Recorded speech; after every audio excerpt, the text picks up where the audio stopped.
Well, dear colleagues, today we will be talking about developing curriculum blueprint or assessment blueprint, or generally speaking, a blueprint. And we will be talking specially uh, in perspective of practical guidance. So, let we go ahead. And this is me, Professor Dr. Niaz from Heber Medical University, Peshawar, Pakistan, and joining the portfolio of College of Medicine as Professor of Pharmacology as well at Shakra University. Well, this is the objective. By the end of this presentation, the participant shall be able to develop. I'm focusing on to develop a blueprint so that you will have a practical guide. You know, curriculum is taught by either through the intended learning outcome or learning objectives, and then learning experiences are there, and what we teach, we assess, and that gives you at the level a particular competence. And what is competence? Competence is the ability of a graduate to perform certain tasks independently and efficiently. Look at this. This is the curriculum, you see, and this blue is the teaching, totally not aligned, you see, and the assessment is somewhere else here, and the learning students are learning at this domain. So it's not, alignment is no longer there. What is the objective? The objective is the educational alignment. So you can see on this right side, if we make a blueprint, what we teach that is to be assessed as well, it means we will have all activities aligned. And this is what is the need of the blueprint, one of the benefit of the blueprint as well. So why we make a blueprint? Let me have from students' perspective point of view. This is students to see once they were subjected to the particular type of examination. So what the student says, long questions were really bouncers. Have not been taught this. Look at this one. The question were too vague. What to write and what not to write. And that was too lengthy. The time was very less. Another student says all questions were on a few systems only and no question was from blah blah blah blah. So what do you think? It means there is no alignment, and perhaps that's the reason that we need assessment blueprint. So blueprinting is a tool to increase the content validity. And you see, as I talked about, competency is the ability of a graduate to perform certain tasks independently and efficiently. So a curriculum is usually taught by learning objectives.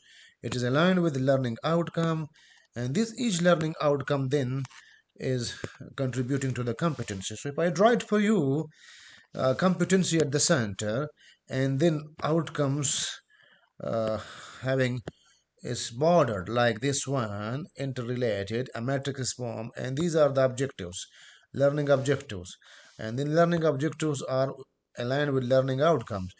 So you see the PBL objectives are very small, and then the program learning objectives are a bit broader, and then learning outcomes. So each learning outcome may have different objectives, learning objective as well, and it depends upon the educational practices, the teaching practices in the learning environment. So competencies, you see, and all these things falls within the domain of a curriculum framework. So it depends on the curriculum that what is to be taught, what is not to be taught, or there is a part, a hidden curriculum as well, but which is out of the domain of this lecture. So we will be focusing on the competencies, and for a health professional program, like you see, if I carry you, this is a medical expert. This is on the base of CanMed, Canadian Medical Association CanMed classification. One competency is medical expert, the other is the doctor is communicator, health educator, then collaborator, and then professionalism flavor is also there, and at the same time he will have a leadership qualities, and of course the scholastic approach as well. So these are the all competencies of an MBBS program, what the candidates see, foresee in their doctors. But above all, on the priority, we look forward for a medical expert, and what the Saudi Met qualification frameworks, for example, that's patient care, research and scholarship, professionalism, communication, and collaboration. And you see, they have clubbed these tools, and this patient care is related to medical experts if we compare the CanMed. And with the Saudi mid classification, you see here is the research. So this research can be attributed to this scholastic approach as well of the can mid. And of course, professionalism is here, so it will be leading to leadership qualities as well, and so on. So it's more or less the same. It we can say that the SOMIT or the Saudi MITs, these main themes or competencies are derived from the CAN-MIT, and this is what they have written in their document as well. So, in nutshell, when we will be we will be planning for framing assessment blueprint or curriculum blueprint. What we will do, we will you will have a matrix like small objectives, then the outcomes, and this outcome, and then focusing on the curriculum contents or competencies. You see, and the most important thing is that it means what we teach is really assessed. This is the key point. And if you are not going to assess, the student will not learn it and learning will be hampered. So now an idea in the mind comes that which particular area shall be prioritized. So this shall be categorized must know, should know, or must know should be 60% in the assessment, 30% should know, and 10% should be nice to know. So when you will be framing a question papers or an assessment tool, it shall be based on assessment tool shall be based on this criteria, on which criteria, and this criteria, so that so that uh, we can easily understand and frame a logical paper assessment tool, so that we can assess what we have taught to our students, and this will give then competency to our graduates. So these are the SOMET main themes or competencies. So we have discussed that. I will skip it. Now, how we are going to apply this while framing a practical shape? So keep in mind the exit level and the entry level. This is the entry level. When a student comes, he is joined to the MBBS program, like at Shakra University or any university in Saudi Arabia or in Pakistan. You see, so he is at phase one, and this at phase one is usually at the basic medical sciences. It is related to the basic medical sciences, and phase two is related to the clinical sciences. And these two, when are combined, it makes a curriculum. A whole curriculum is being taught at the College of Medicine. But when these students are at the exit level, so they are prepared for a patient's care, mean they are now house officers or resident, you see, resident officers. So what is the message? The message is that the basic medical sciences prepare the students for the clinical sciences, and the clinical sciences prepare the students for a patient care. This is a technical point to remember. So if we ask a basic medical sciences teacher that prepare a blueprint like for the cardiovascular block, which I am the supervisor or the course organizer. So let me tell you, dear colleagues, that we will keep in mind the two terminology, and one is the impact and the other is the frequency. So we may have a particular topic or content which is most important for phase 2, so it will be given to score. It is very much important, this will be given score 3 for phase 2, and if it is less important, it will be score 1. And similarly, how frequently the student will come across in phase 2, I mean in the clinical sciences, once he will be dealing with this content. So if this content is rarely applied here, so I will score it, what you can say, I will score it 1. And if this content is somewhat commonly applied, I will score it 2. And if this content is very frequently applied in phase 2 mean in the clinical sciences, I will score it 3. So this is a technical point to remember now, and we will use this formula. So keep in mind the exit level, yes, of course, and for phase 2. And if we are going for phase 2, you see, we are preparing the doctors for the patient care, and how you will apply the impact and frequency in phase 2. If a content of phase 2 like internal medicine, if I take an example. So what will be the a topic like what you can say is the is the myocardial infarction, MI. So how much is important? Yes, of course, this is very much important. So very important topic shall be given the impact 3, and how frequently this doctor will come across in the patient care. If he is frequently applied coming across, then I will score it 3 as well here. So in the preclinical practices, but in certain cases, when certain cases are very rare but very dangerous as well, then I will score it 3 as well. Keep in mind this point, technical point to remember as well. Or for example, like electrocardiogram, ECG, 12 lead ECG. So 12 lead ECG is important because he is going to study it, he is going to apply it, and this application of this study of this ECG will help him in the differential diagnosis as one of the standard tool, and he is going to apply it practically, frequently, for in practical perspective. So it will be scored 3 as well. Now let me proceed. So what are the steps? These are the steps. First, define the purpose and scope of the curriculum blueprint. Which particular pages? For example, it will be level 1 for cardiovascular, and the CVS block, like if we have a 3 course code 3M2, CMD 312, and what are the courses are involved. So the course here is CVS only. Assessment tools, you have to, for example, we assess via MCQs, we assess in MEQs, and we assess via OSPI, and so many other are as well, and of course short answer question SEQs as well. So you define it.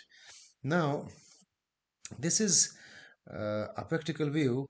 So first what we will do, you have to do, go ahead for step 2, tabulate the curricular content, and then identify the impact and frequency. I will skip this because we have discussed it.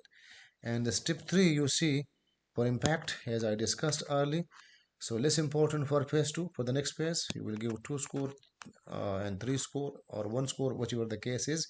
And this is for the clinical sciences. You see how you are going to apply this. If a topic is related to clinical sciences or the 4th year and 5th year, then you will use this formula, you see, for the impact and the frequency. And for the basic medical sciences, we will go by this one. So let me go. And the most thing is, then you have to categorize.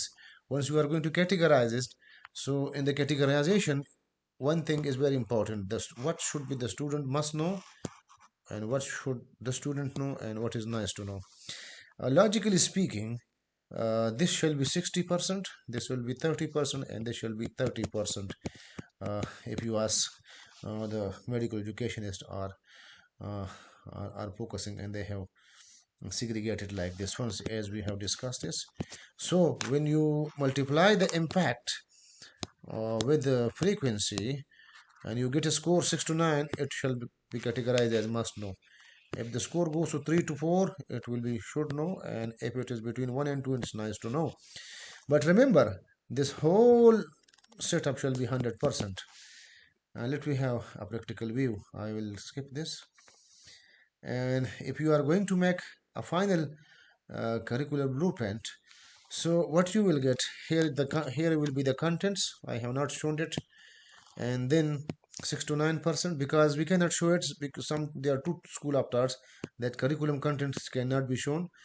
The other school of thought show that can be shown, because it's not going to impact the students results as well. And for a course like cardiovascular, where there is the question number as 60 for the 50 to 60 for the mid block, and for the end block it is 100%. This is one correction, it is 100%, it is 100.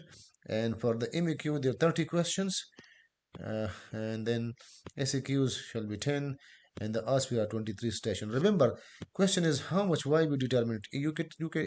It is to be determined by your facilities and available at your college, respective college, because you have to give a practical shape to your assessment blueprint at the end as well. So So as I said, 60% should be from the must know, 30 should be from the should know, and 10% should be from the nice to know. So let me proceed how we are going to plot it. Uh, I will I will skip it and go to an Excel sheet. I will keep the changes and let me share with you an Excel sheet.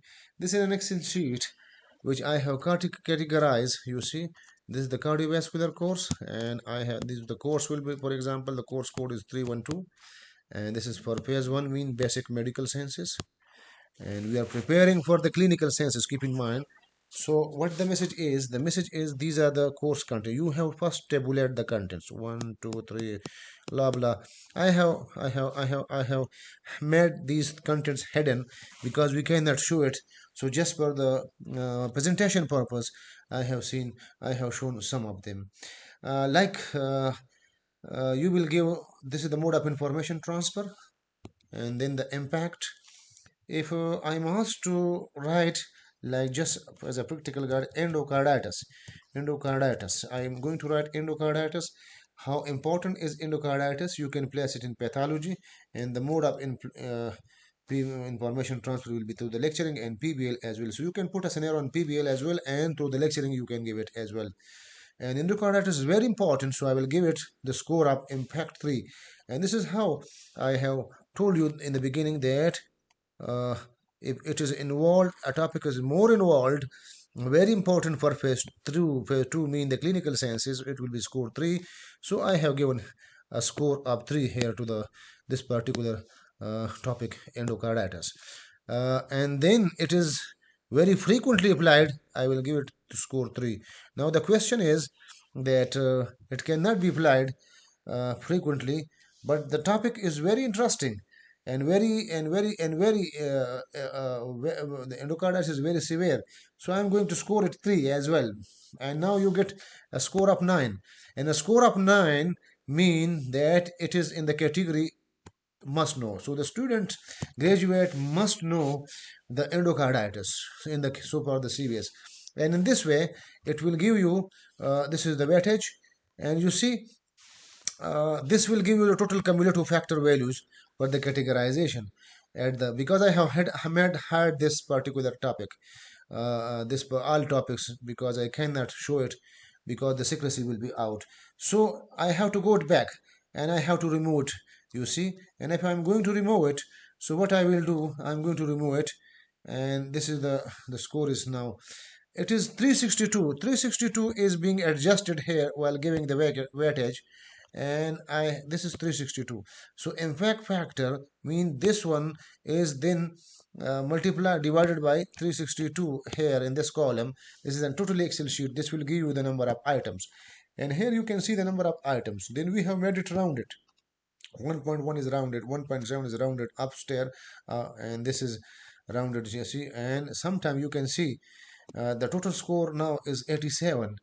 I have hidden all these things, but the question paper is there are 100 question in the end block exam. In the end block exam there are 100 question. So what I will do, I will add quest first. I will cover the must know. First I will cover the must know, and then I will add question from should know or nice to know. So here we have nice to know, and here is 0 question. So I can add now one question from this nice to know.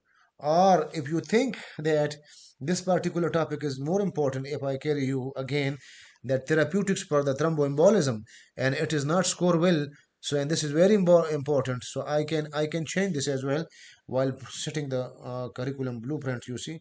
And if I make it enter, now you see here the two items will come, and once the two items come, so now I will put two questions from this thromboembolism, and not one will maybe from pathology, one may be from the pharmacotherapeutics. So it depends that how you are going to manage all these things. Then you will have you will also express it to whom it may concern. It is from the anatomy, it is from pathology, it is from pharmacology, and we have done it all here practically. You see here is, you will plot the teacher name. These are our respectable teacher names, and you see these were the MCQs. And for the MEQs, which is very important, if I place it here, so what you are going to do from the MEQs? So from the MEQs, yes, you can put it here. Which topic is very important? If I carry you to the must know, this topic is very important. You see, so I can put a leading question of MEQ 1 here. I can put one MEQ here. And you see, I have made the Excel formula above. Now there is 13 MEQs, it will come. So it's up to you. You are going to use this MEQ or either in this exam or in the supplementary exam. It's up to you. And similarly, OSPs you can play make beside taking one MCQs, you can take assess the same through the other instrument, that is OSPI. And this topic is related to the pericardium, an external feature of the upper limb or lower limb, as the case may be. And this is lab, so you can put it on the objective structure practical examination as well. Same is for the what you can say, same is for the clinical course. If I carry you for our clinical wing, you see, so this is a course, renal course. I will make it big one. And if it is a renal course, you see, so for example, hypernatremia is there, hypo, these are all contents that you are going to cover a renal course. This is from the University of Calgary. Impact is being given here based on the importance and frequently, how frequently they come across when the house officer will be dealing all these things as a resident officer or house officer. So here it is categorized as must know. Since it is not our document, so I will make it public. And and this is the number of total number here is 80, so it is then adjusted as a relative. We have to give it respect to weightage, and it is the number of item is now then mathematically rounded. So logically speaking, now we can put four items from here. Two may be from the differential diagnosis, one may be from the treatment, and it's up to you whether you want to put an item from investigation here or one item from here, not two. So it's up to you. And the whole are five items. It is rounded, it will become five, and already it was written two, one, one. So it is four, and you can add here five. So it's up to you how you are going. And the second part, that was hyponatremia. So it's up to you how you give so much importance to the renal course. So far hyponatremia is concerned, of course alkalosis may be there, hypertension plays what role, you see. And you can renal hypertension you can attribute it. And similarly, it depends that how you are going to give importance, and in this way it will give you a sketch. But above all, so now in the blueprint you will decide the number of items, and which should be from must know, which should be from 60% should be from must know, and 20 to 30% shall be from should know, and 10% shall be from nice to know. You see, this is the key logic. And now you rated, you segregated this based on this. You can make another criteria as well, it's up to you. What is important, the next step? The next step is very important, my dear colleagues. Let me share with you. For example, this will be a Herculean task for the assessment as well. Let's say if it is MCQ, multiple choice question, so and it is in the basic medical sciences, you see, in the physiology, there shall be 9 MCQs. So if 9 MCQs shall be in histology, there shall be 5 MCQs. You get calculated from the impact. So then the assessment unit shall, evaluator shall segregate it, that which number of MCQ shall be from the level of recall, understanding, and analysis, and it relates to the Bloom's taxonomy. You see, so if you need a real good blueprint, assessment blueprint, you have to segregate it as which question shall be at recall mean. This is called C1, this is called C2, and this is called C3. And it's very difficult to prepare a C3 question as well, but it depends upon your practices. Nevertheless, the assessment blueprint will give you the number of items, and which item shall be then related to the knowledge that shall be at the level of recall, at the level of understanding, and if it is what you can say from histology. And 18 questions are total from histology, for example. So how much you are putting from recall, for example, like 3 from recall, 6 from understanding, and 9 from analysis. Because in histology, above all, the student analyze all these things and give inferential values so far the lab pathological report is concerned. So it's up to you. These mild setting will be changed from course to course as well. Like in physiology, there may be uh, one at the level of recall.